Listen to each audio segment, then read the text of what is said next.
Shalom. Saudara, saya akan melanjutkan apa yang dibawakan oleh istri saya pada hari Senin kemarin. Saudara, ada kunci demi kunci yang dibutuhkan untuk membuka pintu-pintu yang tidak pernah dibuka. Saudara, seringkali kita ini mencoba untuk mendobrak. Padahal ada banyak pintu yang dibuka bukan dengan cara kekerasan. Saudara pernah masuk ke sebuah gedung yang ternyata pintunya bukan didorong tapi harus ditarik. Saudara bisa coba dorong sebisa mungkin. Mungkin ujungnya kacanya bisa pecah. Padahal seharusnya pintunya saudara tarik. Nah, saudara, saya bisa melihat bahwa ada banyak pintu yang perlu dibuka dengan cara yang khusus. Mari kita belajar sama-sama. Saudara masih bisa dengar firman Tuhan? Oke, mari kita sama-sama lanjutkan 1 Tesalonika 5 ayat yang ke-23. 1 Tesalonika 5 ayat yang ke-23. Saya melihat yang sering kali menjadi masalah adalah karena firman Tuhan mengatakan, semoga Allah damai sejahtera, Jehovah Shalom, menguduskan kamu seluruhnya, dan semoga roh, jiwa, dan tubuhmu terpelihara sempurna dengan tak bercacat. Saudara, saya melihat bahwa pintu yang seringkali kita harus buka bukan dengan satu anak kunci. Tapi seringkali kunci yang sesungguhnya itu bentuknya seperti kombinasi. Saudara, banyak orang berpikir yang namanya kunci itu saudara perlu nemuin satu anak kunci, maka saudara bisa membuka pintunya. Tapi saya melihat hal-hal yang penting, barang-barang yang berharga tidak pernah dikunci cuma dengan satu anak kunci. Tapi dari sebuah kombinasi. Saudara, saya bertemu dengan banyak orang, banyak pelayanan. Dan pasti mereka bertanya bagaimana bisa ada Mahanaim. Selalu hal utama yang mereka garis bawahi adalah bagaimana mungkin ada pelayanan yang tanpa persembahan. Orang-orangnya radikal, bahkan selalu digarisbawahi mereka siap mati. Lalu uangnya tak terbatas dan punya channel sampai ke pemerintahan. Saudara, setiap kali saya bertemu dengan banyak orang di luar, hamba-hamba Tuhan besar di luar, mereka pasti akan menggarisbawahi 4 hal ini. Kok bisa ada pelayanan yang gak pakai persembahan, uangnya tak terbatas, orang-orangnya radikal bukan main. Dan bagaimana mungkin mereka bisa punya channel sampai ke patri, bupati, ketemu presiden, sampai ke bangsa-bangsa naik satu pesawat, satu kapal. Bagaimana mungkin? Maka beberapa orang akan coba menjawab, oh ya, itu karena doa. Tapi saya mau katakan banyak orang berdoa. Bahkan gereja-gereja yang bertanya, saya juga berdoa. Dan mereka akan berkata, oh ya, karena kami ini melayani orang miskin. Saudara, mungkin saya pengen ulang kesaksian saya sedikit. Saya pernah pelayanan ke Bandung. Dan di sana saya bertemu dengan satu pelayanan. Dia orang Bandung. Dia melayani untuk orang miskin. Dia pernah diserbu dan dia punya sekolah. Bukankah itu semua kunci-kunci yang mirip yang dipunyai sama Mahanaim? Gimanapun pemimpin kita dari Bandung, Bu Iin, dari Bandung, pelayanan buat orang miskin, bikin sekolah berkali-kali diserbu. Tapi pelayanan beliau, maaf dengan segala hormat, pelayanan beliau cuman kira-kira satu rumah kecil dipakai untuk melayani. Sedangkan pelayanan Mahanaim, saudara bisa lihat betapa besarnya, masifnya, bukan hanya gedung yang ada di tempat ini. Tapi semua yang ada sampai ke 38 provinsi. Saudara, kalau saudara bisa buka matamu dengan lebar-lebar, semua pelayanan yang ada di 38 provinsi, banyak yang bukan cuma sewa loh.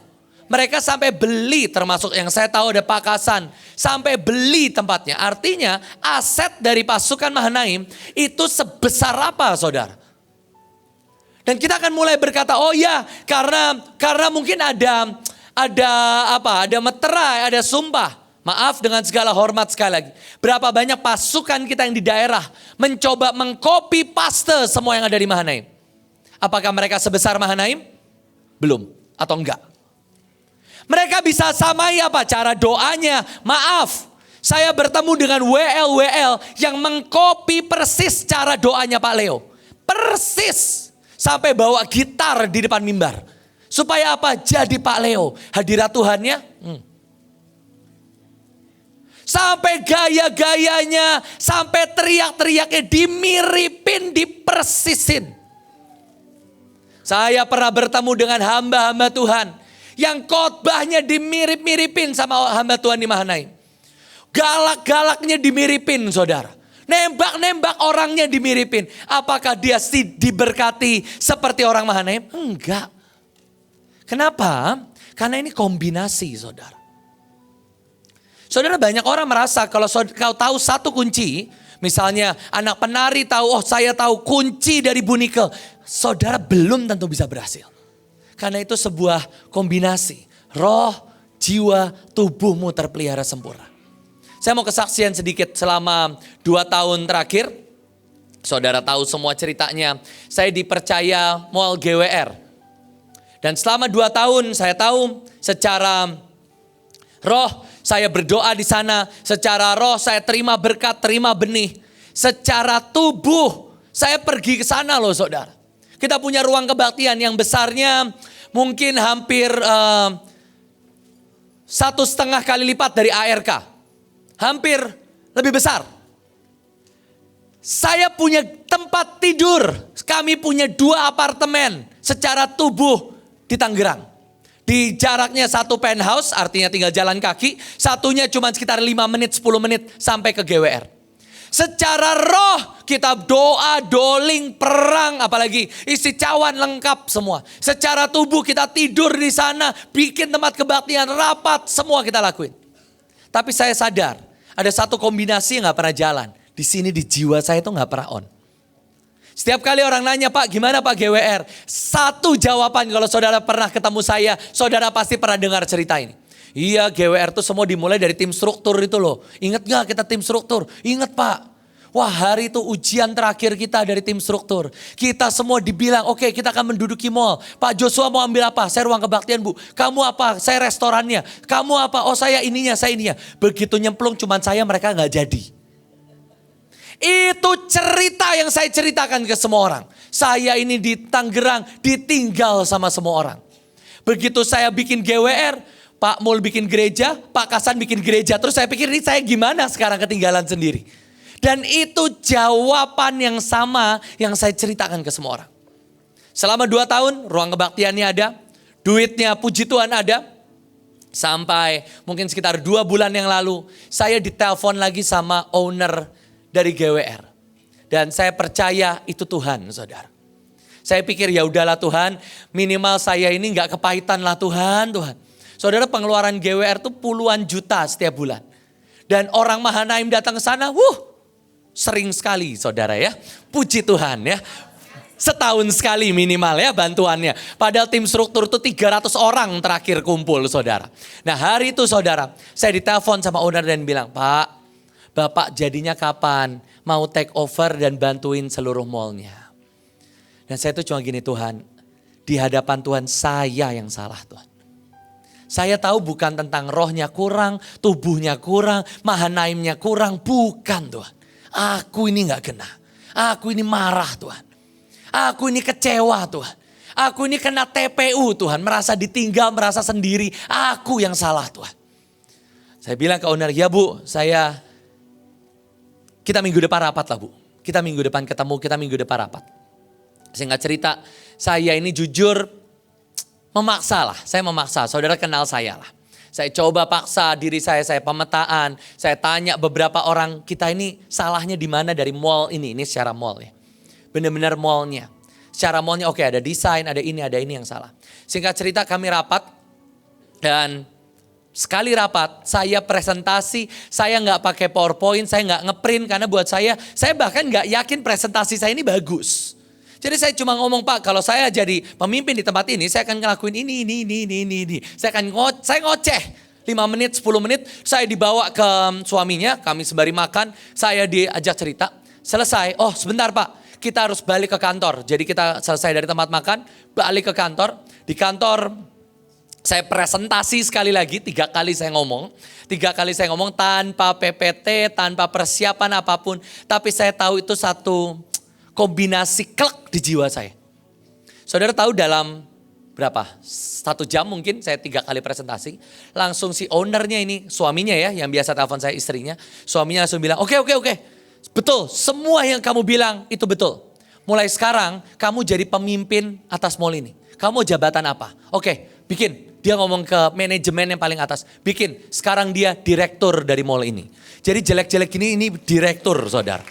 Bukan cuman itu, sekarang total bukan 1, 3 mall saudara. Oke, sekarang ini ada mall ini sama mall ini, kamu juga sekarang yang ngatur. Jadi mungkin kalau ada yang live, ada yang dengar, ada jemaat di tempat ini. Kalau saudara ada yang mau bikin gereja, buka nemenin saya di sana. Saudara bisa hubungin Pak Direktur di depan, kita ngomongin harga sewa setelah ini. Tapi saya tahu ada sesuatu yang gak pernah match selama 2 tahun saudara. Bayangin presentasi saya cuma presentasi tanpa paper. Saudara cari kerja susah katanya hari-hari ini.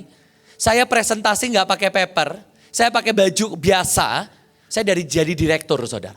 Keluar dari ruangan, Bapak buat Bapak jadi direktur gajinya butuh berapa Pak? Oh enggak Bang. Pokoknya saya kerja dulu nanti gaji pasti Tuhan kasih saya bilang.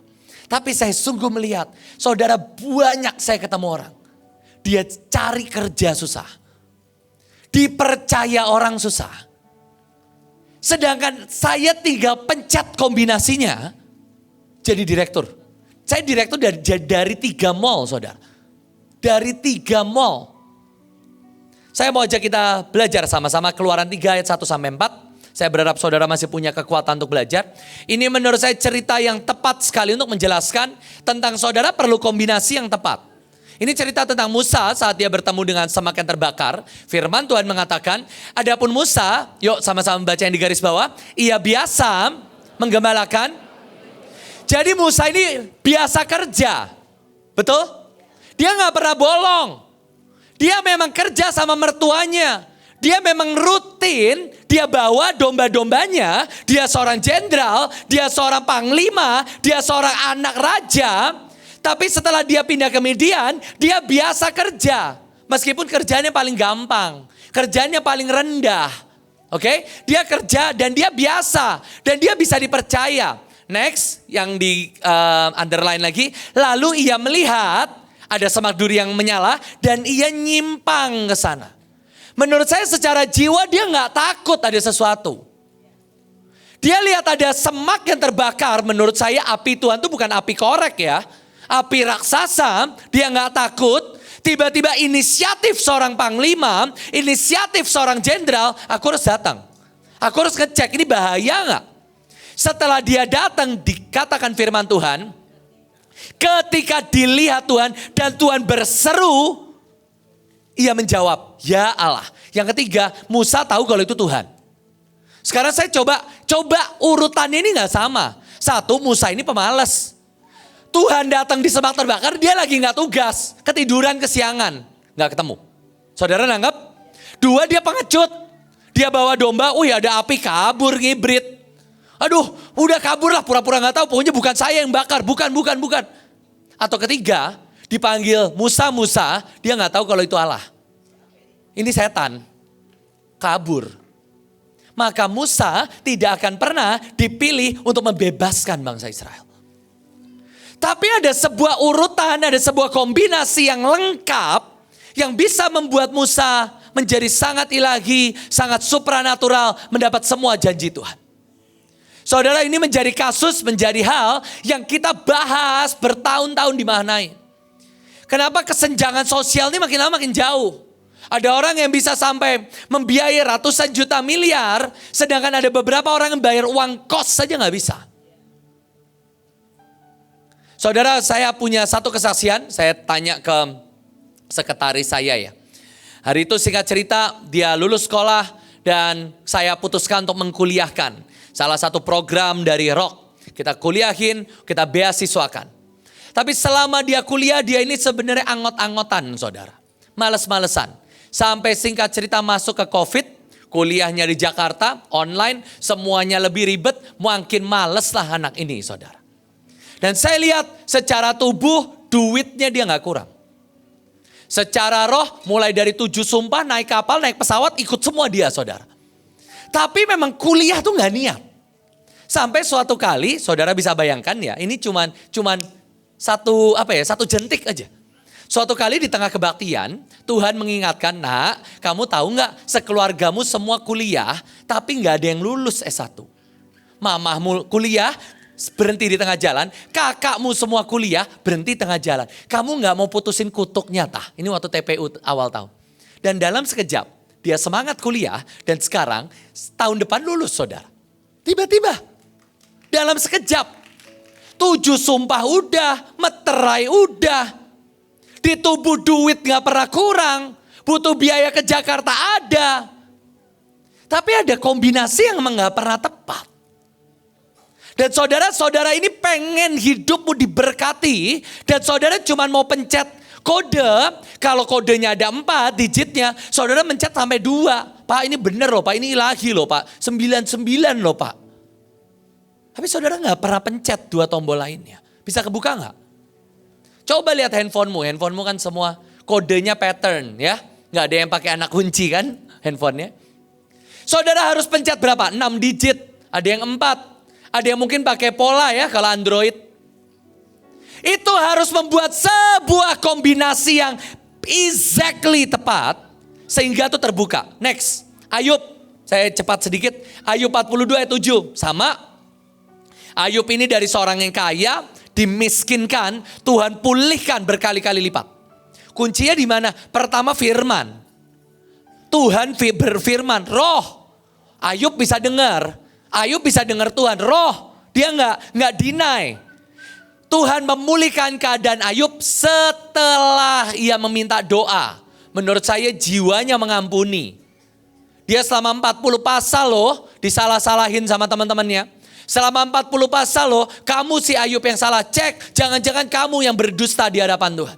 Dia mengampuni saudara-saudaranya dan Tuhan membuat 2 kali lipat dari kepunyaannya. Artinya apa? Secara tubuh dia punya kemampuan. Saudara, waktu engkau ini bisa menggabungkan roh, jiwa dan tubuh dengan sebuah pola yang tepat. Saya percaya sesuatu harusnya jadi bagianmu. Saya punya satu lagi saudara, bibinya Miel. Singkat cerita dia ini pernah taat untuk pergi ke Amerika kerja sebentar. Dia kerja sebentar, balik. Terus dia punya tugas. Tugasnya adalah mendoakan suami dari bosnya supaya suaminya dapat kerja. Saya nggak tahu apa yang beliau lakukan. Singkat cerita suaminya ini dapat kerja beneran. Suaminya dapat kerja beneran. Kemarin bibinya Miel ini ulang tahun. Saudara tahu dapat transferan 16 juta dari Amerika. Mamahnya minta perpuluhan ya, tolong mamahnya datang nggak? Palakin aja mamahnya. Saudara bisa bayangkan itu jatah pembantu susternya Miel. Yang dia perlu lakuin cuman apa? Dia cukup pergi sekali, pulang. Harusnya tahun ini pergi lagi, tapi dia dapat dari Tuhan harus jaga Miel di Swiss. Dari semua yang dapat visa juga cuman dia. Dan tiba-tiba dia berdoa di roh dan tiba-tiba semua terbuka. Mari kita lihat lagi sama-sama di firman Tuhan. Ini menurut saya lebih luar biasa. Kalau saudara salah, ada hukumannya saudara. Markus 11 ayat 1 sampai 6. Yesus nyuruh para murid untuk nyolong keledai. Jangan pakai nyolong ya. Tapi ini konteks ceritanya, saudara nanggap ya. Yesus bilang, kamu pergi ke sana, ada keledai, kamu ambil.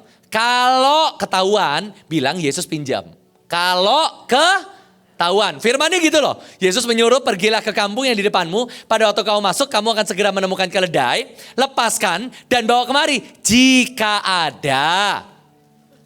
Jika loh, kalau nggak ada ya udah jalan aja. Tapi Tuhan tahu segalanya lah. Tuhan nggak pernah suruh kita nyolong ya. Saya ralat. Tapi saudara get the point.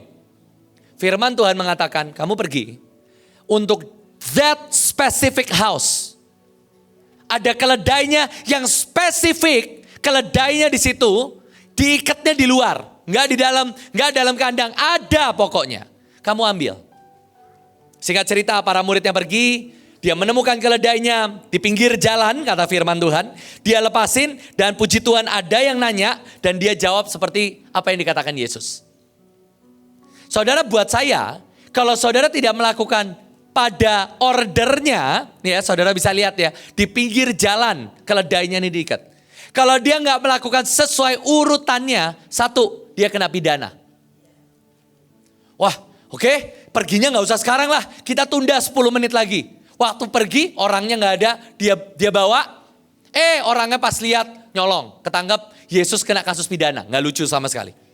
2, kalau dia pas jalan ketemu keledai orang lain, dia nggak pernah ketemu sama Markus. Karena ini keledainya Markus yang nulis kitab Markus. Dan kemudian mereka semua perjamuan makan malam di sana. Pentakosta juga di rumahnya si empunya keledai ini. Saudara nangkep? Tapi harus ada spesifik. Harus ada sesuatu yang urut. Harus ada sesuatu yang tepat. Baru saudara bisa buka pintunya. Saudara sekarang mau kerja. Ya ini buat beberapa anak-anak muda mungkin. Milenial tadi ya katanya bukan kolonial ya. Yang milenial saudara mau kerja. Saya tahu banyak orang mau kerja. Tapi mereka modalnya apa? Cuman 1 tombol. Cuman 1 digit. Pak pokoknya saya sudah doa. Saya pakai kalung profetik Pak setiap hari. Itu 1 digit. Salah nggak? Enggak. Cuman kurang aja. Saudara bukalah password HP saya. Depannya 5. Pencetin nih 5. Saudara nggak akan bisa buka. Saudara berkata, Pak saya udah puasa, saya kebaktian, saya ikut doa 24 jam. Wah dari pesawat, kapal, apalagi bus, Jogja, semua saya ikutin. Apa yang kurang Pak? Jawaban saya banyak yang kurang. Banyak yang kurang. Saudara seringkali yang engkau pikir penting, itu ternyata belum lengkap. Betapa ternyata untuk berhasil, bukan tentang kondisi, bukan tentang keadaan, tetapi kekuatan untuk saudara gabungin semua ini. Saudara perlu hikmat. Saya mau cerita ya saudara. Mungkin kalau kapal apa bukan saya yang in charge, itu Bu Nike, Pak Randy. Tapi sederhana sekali untuk KKR di ICE kemarin, Passion. Itu perlu gabungan antara apa, bikin acara. Sembari bikin acara kita cuma sisa 1,5 bulan setahu saya waktu itu. Ada tim yang mulai gerak jiwa-jiwa. Ibu Kesia itu mulai ngedata dan saya suka sekali tim jiwa-jiwanya Bu Kesia itu bikin rute. Jadi semua sekolah itu dari data meskipun surat belum keluar. Mereka udah buat rute supaya saudara perlu 1 hari saudara bisa dapat 12 sekolah. Karena urutannya enak. Beberapa orang nggak nyiapin ini, jadi mereka nggak siap. Ketemunya, loh kok kamu di sini? Iya, wah datanya berantakan. Mereka udah siapin semua. Selanjutnya, saya harus ketemu donatur. Dari donatur budget saya nggak segitu. Budget saya cuma 1/5-nya. Dan saya harus nego sampai bisa nutup saudara. Saya harus ketemu sama donaturnya hampir 3-4 kali. Sampai 1 kali pernah saya dari Hananel Cinta, saya sama Bu Kesia tuh tidur di mobil. Kenapa? Karena ketemu donaturnya sore dan buat pulang gak bisa. Kami tidurnya di mobil, kami cari parkiran, kami tidur di mobil. Sore kami ketemu, kami seger. Segitunya loh kami ini. Sampai akhirnya saya ketemu donaturnya, kami cerita, nego. Oke, semua izin jadi. Ada orang yang ngurus polisi, saya harus membriefing pasukan terdahsyat. Kita harus rapat, harus bagi tugas, sampai akhirnya acara bisa jadi. Itu juga di hari H ada masalah, beberapa orang tahu masalahnya. Masalah listrik dan lain sebagainya, izin, hujan deras, baptisan ada yang komplain, wah drama. Tapi saya harus gabungin semua. Sedangkan banyak orang berkata, loh Pak saya udah angkat tangan kok tetap masalah ya Pak. Yes. Kejadian 47 ayat yang 20. Saya mau beritahu setiap saudara, masalahnya gak pernah keadaan dan masalahnya. Masalahnya gak pernah karena terlalu sulit umurmu. Wah umurnya udah susah cari kerja, enggak. Saudara seandainya Yusuf dapat tanah Indonesia, dia bisa beri makan sampai ke planet-planet menurut saya. Yusuf itu harus memberi makan seluruh dunia, modalnya cuma 1 bangsa yang sungainya cuma 1. Mata air itu cuma 1 sepanjang sungai aja. Sisanya padang gurun. Saudara pernah ke Mesir? Saudara lihat semua kering kecuali di pinggir sungai Nil. That's it. Dan dia memberi makan untuk 14 tahun total. 7 tahun kelaparan, 7 tahun kelimpahan. Dia beri makan seluruh dunia. Sampai dia beli tanah orang Mesir. Dia beli orang-orangnya. Saya juga bilang ke beberapa orang, iya ya. Kita ini masalahnya lamban sekali. Kalau saudara sekarang cari harga rumah ya, orang-orang yang BU itu banyak banget. Rumah-rumah miliaran itu cuma dijual ratusan juta saudara. Saya cuma bilang seandainya saya ini udah taat sama Tuhan sejak COVID, saya all in saham 2 kali lipat. Setelah itu masukin ke Bitcoin itu naik 4 kali lipat. Artinya mungkin uang saya puluhan M, sekarang saya beli rumah saudara. Saya beli perusahaan-perusahaan yang mau bangkrut. Pabrik-pabrik itu dijual murah saudara. Tapi sayang duit cash saya kan belum segitu. Makanya harus ngeluarin emas kan. Seandainya saya tepat aja. Lo sederhana saham tahun 2020 crash. Saudara beli bulan Juni. Saudara tahun depan 2021 Juninya itu udah balik. Artinya 2 kali lipat. Udah selesai. Duitmu 1 M, saudara punya 2 M. Masukin langsung ke Bitcoin. Naik lagi itu selanjutnya. Tambah emas. Emas dari berapa? 1 juta atau 800 ribu jadi 2 juta. 2 kali lipat lagi. Tapi kita belum setepat itu. Nah saudara bisa bayangin hari itu Yusuf. Modalnya dia. Yuk bisa fokus sama-sama.